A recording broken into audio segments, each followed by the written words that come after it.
दोस्तों, पढ़े लिखे लोग काला जादू होने, टोने टोटके, बुरी ताकतें, बुरी शक्तियाँ, इन सब पर यकीन नहीं करते। इन्हें अंधविश्वास मानते हैं। लेकिन फिर भी कोई घर ऐसा होगा जहाँ लोग अपने बच्चों को बुरी नज़र से बचाने की बात नहीं करते, उनकी नज़र नहीं उतारने को, बुरी नज़र से बचाने के लिए काला टीका नहीं लगाते।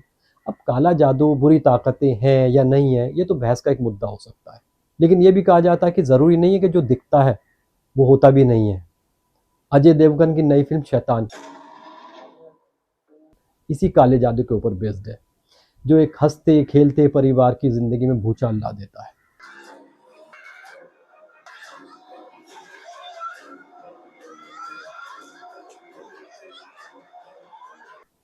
ये film Gujarati psycho thriller film वश का रीमेक है। अगर कहानी की बात करें, कहानी पर एक नज़र डालें, तो कहानी एक दिन की है, जो एक ही घर में चलती है।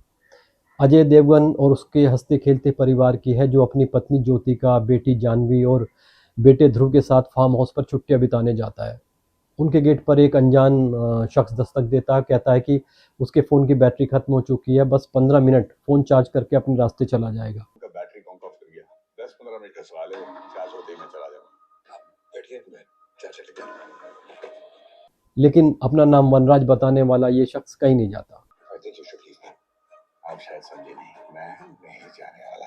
कबीर और उसकी पत्नी ज्योति उसे धक्के मारकर निकालने की कोशिश करते हैं, तो पता चलता है कि वनराज ने उनकी बेटी जाह्नवी को अपने वश में कर लिया है। जाके अपने डैड को बोलो, क्या कर रहे हैं? जाह्नवी, साइड हो जा। वो जाह्नवी को अपने साथ ले जाना चाहता है और कबीर के ना कहने पर जाह्नवी को चाय पत्ती खाने, चाय पत्ती खा जाओ। नॉन स्टॉप नाचने, आपकी फैमिली मेरी कठपुतली है। बेतहाशा हंसने से लेकर अपने ही माँ बाप और भाई पर जानलेवा हमला करने पर मजबूर कर देता है। अब क्या कबीर अपनी बेटी को बचा पाता है या उसे वनराज को सौंपने को मजबूर हो जाता है, तो ये तो अब फिल्म देखकर ही पता चलेगा। अगर इस फिल्म के कलाकारों की एक्टिंग की बात की जाए, तो फिल्म में टेंशन और डर भरे माहौल को शुरू से ही महसूस किया जा सकता है। इसकी वजह है कि फिल्म के कलाकार, खास तौर पर आर माधवन मैं कौन हूँ? मैं क्या कर सकता हूँ? और अजय देवगन की बेटी बनी जानकी बोदीवाला ने ज़बरदस्त एक्टिंग की है।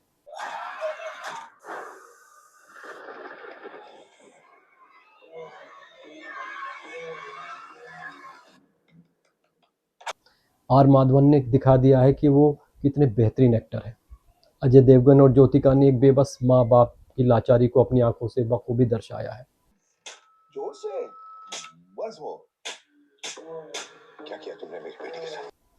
अगर इस फिल्म के डायरेक्टर की बात करें, तो चिल्लर पार्टी, क्वीन, शानदार, सुपर 30 जैसी फिल्मों को डायरेक्ट कर चुके विकास बैल ने पहली बार सुपर नेचुरल थ्रिलर जॉनर में हाथ डाला है। उन्होंने रीमेक के लिए वश जैसी बेहतरीन कहानी चुनी। स्टोरी अच्छी थी, स्टार कास्ट भी अच्छी थी, फिल्म में माहौल भी अच्छा बना था। लेकिन प्रिडिक्टेबल एंड और अधूरे सवाल जो कई सारे छूटते हैं इस फिल्म में, मज़ा किरकिरा कर दिया। उनका डायरेक्शन तो ठीक ठाक है, मगर कोई चमत्कार करने वाला डायरेक्शन नहीं है। तो आइए अब बात करते हैं क्रिटिक्स इसके बारे में क्या सोचते हैं। नवभारत टाइम्स ने तो इसको 3 स्टार दिए हैं। एनडीटीवी कहता है कि फिल्म का पहला हाफ अच्छा है, लेकिन दूसरा कमज़ोर है। फिल्म में कई ज़रूरी सवालों के जवाब अधूरे रह जाते हैं। कुल मिलाकर फिल्म खौफनाक शैतान बॉलीवुड की एक बेहद औसत फिल्म बनकर रह जाती है। उन्होंने रेटिंग दी है 2.5। लल्लन टॉप ने इस फिल्म को रेटिंग दी है 3.5। अमर उजाला कहता है कि जिसका डर था वही बात हो गई। उन्होंने रेटिंग दी है 1.5। एबीपी न्यूज़ कहता है कि अजय देवगन और आर माधवन की शानदार एक्टिंग वाली ये फिल्म मनोरंजन और डरावनी भी है, लेकिन एक कमी रह गई। उन्होंने रेटिंग दी है 3.5। जागरण कहता है कि आरंभ है, प्रचंड है, लेकिन उसके बाद लड़खड़ा गई शैतान। उन्होंने रेटिंग दी है 2। हिंदुस्तान कहता है कि आर माधवन के प्रदर्शन से लगेगा डर, लेकिन फीका पड़ा अजय देवगन का दम। आज तक कहता है कि काले जादू और वशीकरण पर बनी अजय देवगन की फिल्म है डरावनी और दमदार। उन्होंने रेटिंग दी है 2.5। जागरण कहता है कि आरंभ है, प्रचंड है, उसके बाद लड़खड़ा गई है शैतान। रेटिंग उन्होंने दी है 2। जनसत्ता कहता है कि पूरा पारिवारिक शो है अजय देवगन की फिल्म शैतान। नेगेटिव रोल में खूब जचे हैं आर माधवन, रोंगटे खड़े करती है एक्टिंग। रेटिंग उन्होंने दी है 3। क्रिटिक्स से तो इस फिल्म को मिला जुला रिस्पॉन्स ही मिला है। तो दोस्तों, अगर कंक्लूजन या रिजल्ट की बात करें, तो फिल्म में सब ठीक ठाक है। सिनेमाटोग्राफी अच्छी है, स्क्रीन प्ले और डायलॉग भी ठीक ठाक है, लेकिन कुछ सवाल हैं जो अधूरे रह जाते हैं, जिनका जवाब नहीं मिलता। जैसे ये समझ ही नहीं आता कि मनराज यानी आर माधवन कौन है और वो ये सब क्यों कर रहा है। उसने इस परिवार को ही क्यों चुना है, वो जानवी को अपने साथ क्यों ले जाना चाहता है।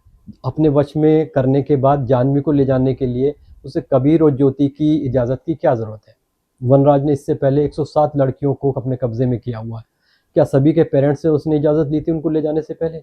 ऐसे कई सवाल अधूरे रह जाते हैं। अब जो लोग बॉलीवुड थ्रिलर सुपरनैचुरल फिल्मों को पसंद करते हैं वो इस फिल्म को देख सकते हैं। आर माधवन और जानकी बोदीवाले की कमाल की एक्टिंग, अजय देवगन के फ़ैन होने के नाते इस फिल्म को जाकर वो देख सकते हैं। तो भाई ये तो अब आपको डिसाइड करना है कि फ़िल्म देखनी है या नहीं देखनी है। फ़िलहाल हम चुप ही रहें तो ज़्यादा बेहतर है।